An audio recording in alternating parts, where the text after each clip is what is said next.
کیا دجال واقعی آ چکا ہے یا دنیا کسی اور بڑے فتنے کے دہانے پہ کھڑی ہے؟ اسلامی روایات میں دجال کا ذکر ایک حقیقی انسان کے طور پہ کیا گیا ہے، کسی علامتی مخلوق یا کسی دیوملائی کردار کے طور پر نہیں۔ نبی آخر الزماں حضرت محمد صلی اللہ علیہ وسلم نے اس کی ظاہری علامات اور بعض نمایاں خصوصیات کو واضح الفاظ میں بیان کیا ہے تاکہ امت دھوکہ نہ کھائے۔ احادیث کی دو کتب صحیح مسلم اور سنن ابو داؤد سے منقول ہے کہ دجال ایک آنکھ سے معیوب ہوگا، اس کی پیشانی پر علامتی طور پہ کفر لکھا ہوگا جسے اہل ایمان پہچان سکیں گے۔ جہاں تک اس کی طاقتوں کا تعلق ہے، روایات میں بتایا گیا ہے کہ اسے ایسے غیر معمولی حالات یا وسائل میسر ہوں گے جو لوگوں کے لیے آزمائش بنیں گے۔ بارش، قحط، رزق اور وقتی فائدے جیسے معاملات کو وہ اپنے دعووں کے حق میں استعمال کرے گا۔ دجال کے حوالے سے بعض روایات میں یہ ذکر ملتا ہے کہ اس کے فتنے سے متاثر ہونے والوں میں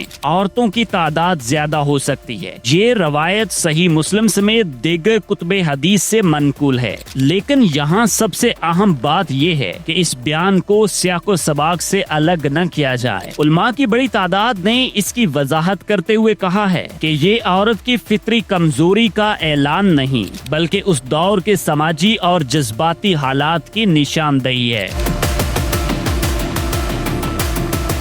آپ سوچ گر چینل پر نئے ہیں تو اس کو سبسکرائب کر لیجیے گا، ویڈیو پسند آنے پہ اسے لائک بھی کیجیے۔ روایات کے مطابق دجال لوگوں کی معاشی اور نفسیاتی کمزوریوں کو نشانہ بنائے گا۔ اگر کسی معاشرے میں خوف، عدم تحفظ یا شدید معاشی دباؤ ہو تو وہ طبقہ جو جذباتی طور پر زیادہ متاثر ہوتا ہے جلد فریب کا شکار ہو سکتا ہے۔ اس میں عورتوں کا ذکر ایک عمومی سماجی مشاہدے کے طور پہ کیا گیا ہے۔ یہاں یہ سمجھنا بھی ضروری ہے کہ اسلام نے عورت کو کمزور نہیں بلکہ باعزت اور ذمہ دار فرد کے طور پہ پیش کیا ہے، اسی لیے سمجھایا بھی گیا تاکہ گھر اور خاندان کو محفوظ رکھا جا سکے۔ جناب دجال سب سے پہلے ایک خاص جگہ سے ظاہر ہوگا۔ یہ علاقہ زمین کے جنوب سے مشرق کی طرف متوقع ہے اور وہاں سے اس کا سفر دنیا کے مختلف خطوں تک ہوگا۔ اس کی حرکت سادہ نہیں ہوگی، وہ شہر سے شہر، ملک سے ملک جائے گا اور لوگ اس کے دعووں اور دکھائے جانے والے عجائبات کی طرف کھینچے چلے آئیں گے۔ یہاں پہ امپورٹنٹ بات یہ ہے کہ دجال کی طاقت صرف جسمانی یا عسکری نہیں، وہ اپنے اثر کو لوگوں کی خواہشات، خوف اور لالچ سے بڑھائے گا۔ اسی لیے جہاں بھی وہ جائے گا لوگ فوری طور پر فرق نہیں کر پائیں گے کہ کیا سچ ہے اور کیا جھوٹ۔ اسلامی علماء کے مطابق دجال کا سفر دنیا کی اہم آبادیوں اور تجارتی مراکز تک ہوگا تاکہ اس کے فریب کا دائرہ زیادہ سے زیادہ ہو سکے،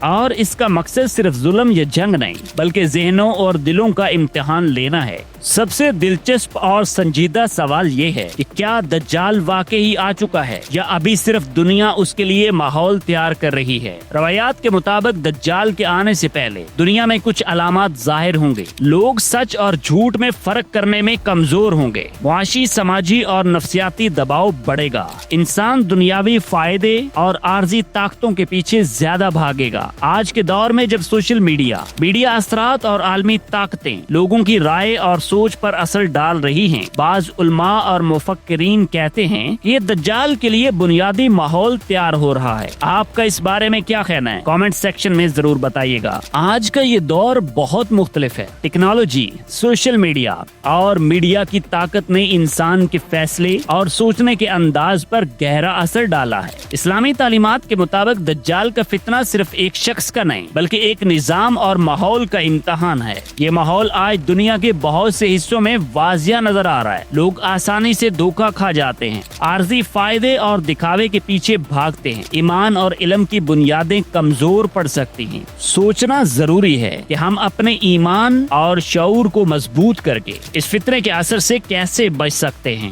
دجال کے فتنے کو سمجھنے کے لیے 5 امپورٹنٹ کوسچنز ہیں جو ہر مسلمان کو ذہن میں رکھنے چاہیے۔ نمبر 1، وہ کون ہوگا؟ تو جناب وہ ایک حقیقی انسان ہوگا